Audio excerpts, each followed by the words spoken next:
All right, so this is Farfallina and Marcel. It's by Holly Keller. She's the author and the illustrator of this book. This book is an animal fantasy, which means the characters are going to talk and act like people, even though that they're animals.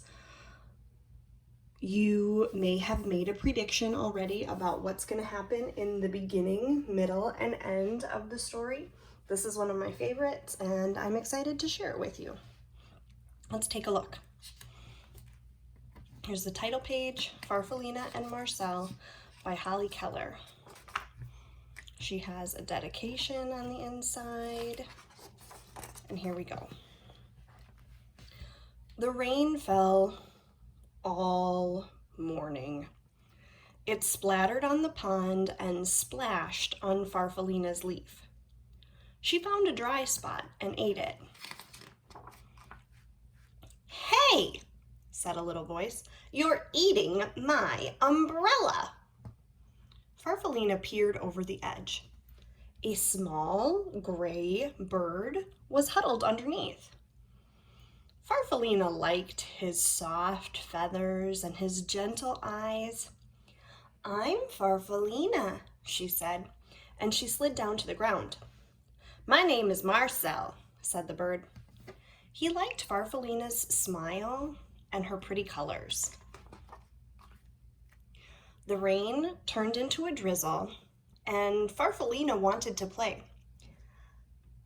"I'll hide and you find me," she said. Marcel agreed. Farfallina hid under a fern close to the ground because she knew that Marcel couldn't climb. "Now I'll hide," said Marcel when he found her, and he hid right behind a tree because he knew that Farfallina moved slowly. "I can take you for a ride on the pond," said Marcel. Farfallina inched her way up to Marcel's back. "You tickle," said Marcel as he slipped into the water. Farfallina giggled. "There's so much to see," she said. Farfallina and Marcel played together every day. They liked the same games and they liked each other.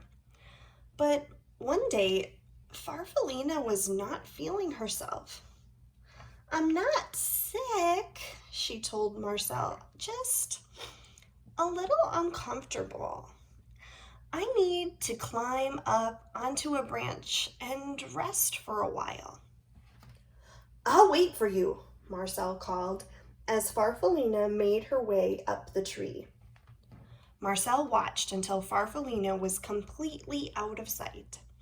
Then he settled himself into the grass and waited. Night came, and then morning, but Farfallina didn't come down. Marcel called to her, but she didn't answer. He was worried and terribly lonely. Weeks went by. The afternoons grew longer and warmer, and Marcel went to the pond. He was growing, and when he looked at his reflection in the water, he could hardly recognize himself.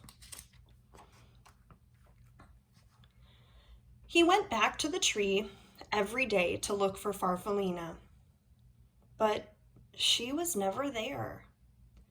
And after a while, he gave up. At the top of the tree, Farfallina was snuggled into a blanket of glossy silk. She was growing too.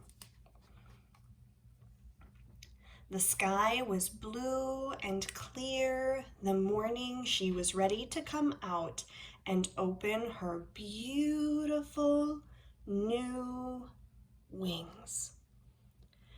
She had no idea how long she had been up in the tree, and she floated down to find Marcel.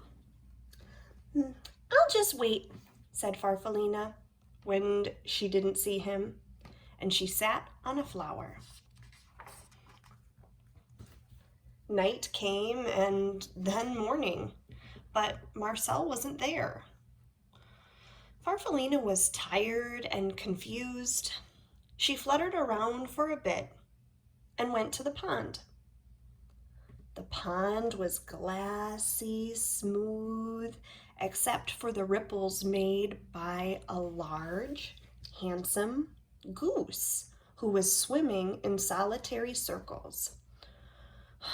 Farfallina shivered with disappointment. She went to the pond every day to look for the small, gray bird named Marcel, but he never came. One morning, the goose stopped his silent rounds and spoke to her. "You must like it here," he said. Farfallina fluttered a bit. "I've been waiting for a friend," she said sadly, "but I don't think he'll come." Marcel liked her smile and her brilliant colors. "I know how you feel," he said. "I lost a friend too. She just vanished into thin air." Farfallina liked his sleek feathers and his gentle eyes. "A ride around the pond might cheer you up," Marcel said. Farfallina thought it would, and she settled herself onto Marcel's back. "It's funny," said Marcel, "but I feel as though I've known you a long time." "I was thinking the same thing," said Farfallina.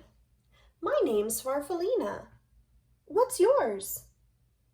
Marcel suddenly stopped.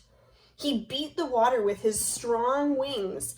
Then he swam around and round and round. "It's me, Farfallina," he shouted. "It's me, Marcel. Is it really you?" "It is," Farfallina shouted back. They looked at each other and laughed.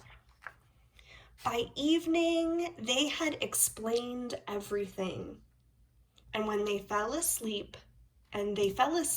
smiling at the stars. Farfallina and Marcel spent the rest of the summer playing just as they had before. Marcel was careful not to fly too fast because he knew Farfallina couldn't keep up. Farfallina didn't hide in any flowers because she knew that Marcel would never find her. And when the leaves on the trees around the pond turned red and gold, they decided to go south together. That's the end. I am curious if you would be able to do these things. After we're done reading a story and we maybe have made a prediction about what we thought the book would be about, could you go back and retell the story? Could you retell the story and talk about the characters?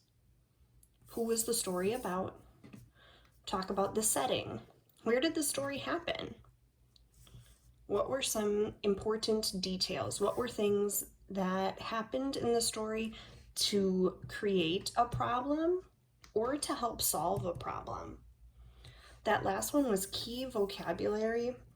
Were there any words in the story that you weren't sure about? Words that you need more information about? You could retell using your words. You could retell using pictures. You could retell using words. This is not something that we have done in the classroom, but it's an example of talking about retelling. In the beginning of the story, here's maybe the characters and the setting. Then this is what happened. Next, here's a problem that happened, how they tried to solve the problem, and at the end, finally, was the problem solved or not?